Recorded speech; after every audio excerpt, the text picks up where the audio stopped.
And the next speaker is Rachel Van Bundy. And Rachel was not able to come today because she got another commitment, another conference in the United States. However, she was very kind to send us the recording. And again, Rachel did advise me that if you've got any questions, we can email the questions after the conference and she would be happy to respond to them. So I'm going to play the recording. Rachel is going to be speaking in English and she's talking about life expectancy and how to increase it.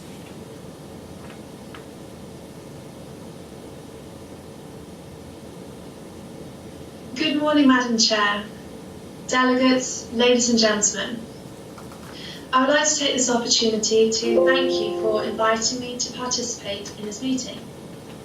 It is a privilege to discuss a topic to which I attach great importance, aging. I will discuss life expectancy from a national, international and personal perspective. I will address three key issues. Firstly, what is the situation regarding life expectancy in the UK? Secondly, how does life expectancy in the UK compare to other countries? And finally, is it possible to increase our life expectancy? I will conclude by offering some further recommendations. So this brings me to my first question. What is the situation concerning life expectancy in the UK?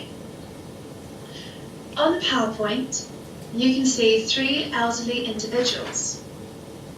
You may be thinking, what do they all have in common? Well, they're all centenarians. Before making any further comments, I'll define what a centenarian is. This term applies to someone who is aged 100 or over. The lady on the right is called Olive Evelyn Owen. Now, she was the eldest person in Britain until she recently passed away on the 1st of September 2018, aged an incredible age of 113 years old. I don't personally know anyone who is a centenarian, and so I was really surprised to find out that according to the Office of National Statistics, centenarians represent the fastest growing age group in the UK. In fact, this has doubled in the past 14 years.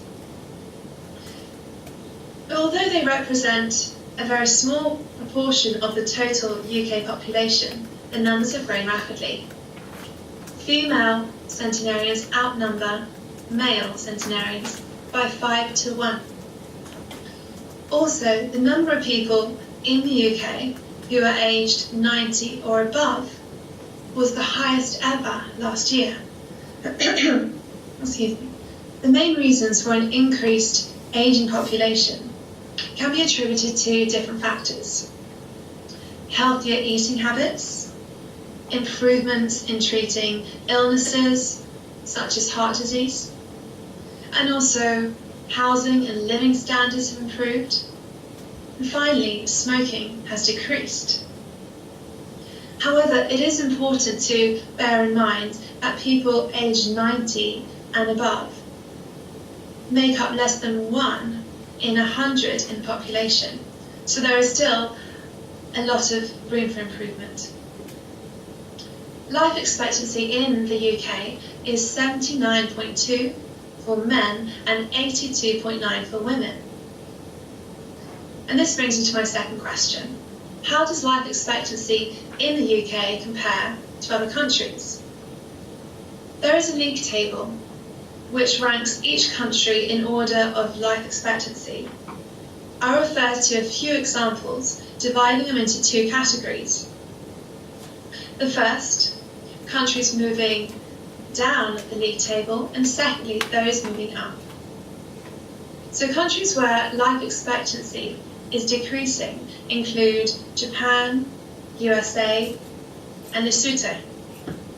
Japan has for many years enjoyed the highest life expectancy on the planet. But now, it is no longer leading the way with an average lifespan just slightly behind Spain, with 85.7 years. This could be due to a rise in obesity and smoking. Next, Lesotho. It is the bottom-ranked nation. Lesotho, situated in southern Africa, is expected to have a life expectancy of only 57.3 by 2040, with the Central African Republic on 58.4, and lastly Somalia on 63.6. These are very alarming. This is due to inequality, as too many people do not have access to education, and they have very low incomes, and they die prematurely. But nations could make faster progress by helping them to tackle major risks, especially poor diet and poor housing. Next, the USA. The USA is predicted to fall 20 places from the 43rd to the 64th. The average lifespan of 78.7 years will rise only slightly to 79.8. The main cause of death include heart disease, chronic respiratory disease, and injuries. These trends are not as favourable as what we are seeing in Australia, New Zealand, and Western Europe. And this could be due to the fast food culture and poor diet and a lack of regular exercise. In contrast, examples of countries where life expectancy is increasing include Spain and Finland, and the UK.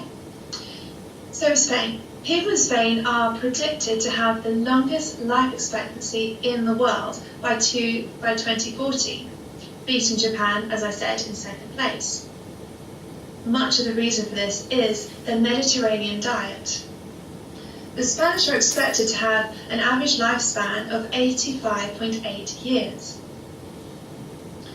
The biggest threats to our health and longevity are obesity, high blood pressure, raised blood sugar, tobacco use, and drinking alcohol. And Spain seems to be doing very well in these areas to combat these, although smoking could be reduced. Next, Finland.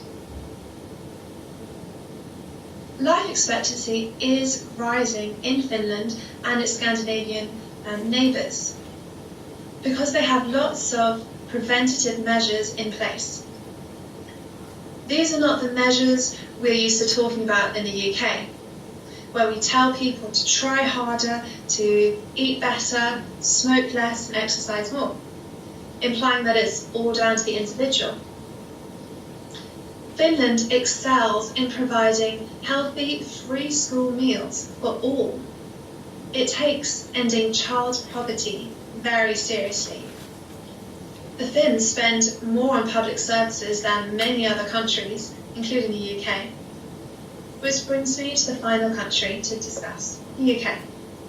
According to figures from the Office for National Statistics, the UK is likely to rise in the league tables from the 26th to the 23rd place, with life expectancy increasing from 80.8 years old in 2016 to 83.3 in 2040.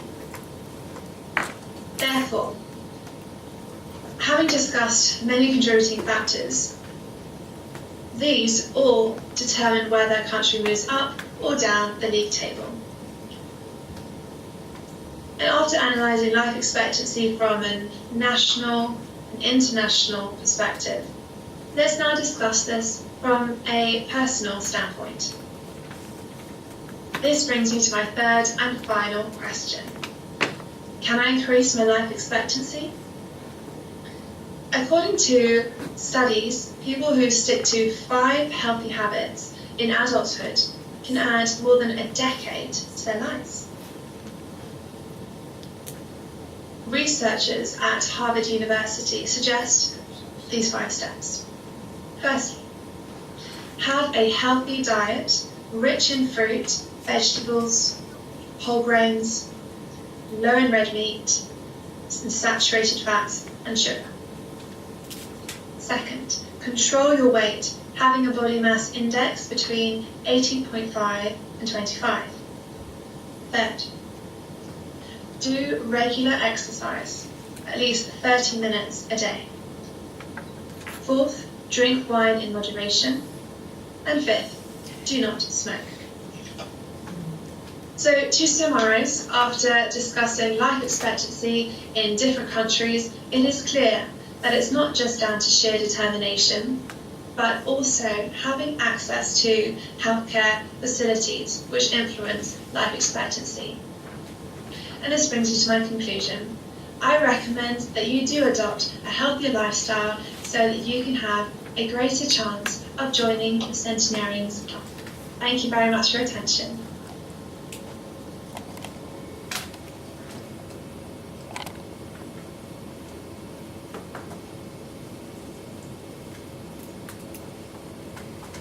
Thank you very much, Rachel. It's such a pity she's not here with us because I'm sure we would have some more questions to ask her after we finish with all the presentations. But I really found interesting and very useful.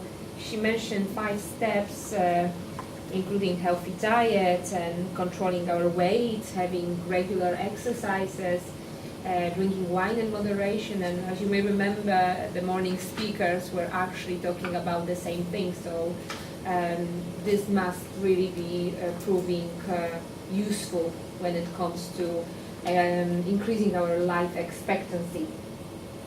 And I would like to now move to Michel Bon. Michel will be speaking in French, and I think you prefer to speak at the lectern, yes?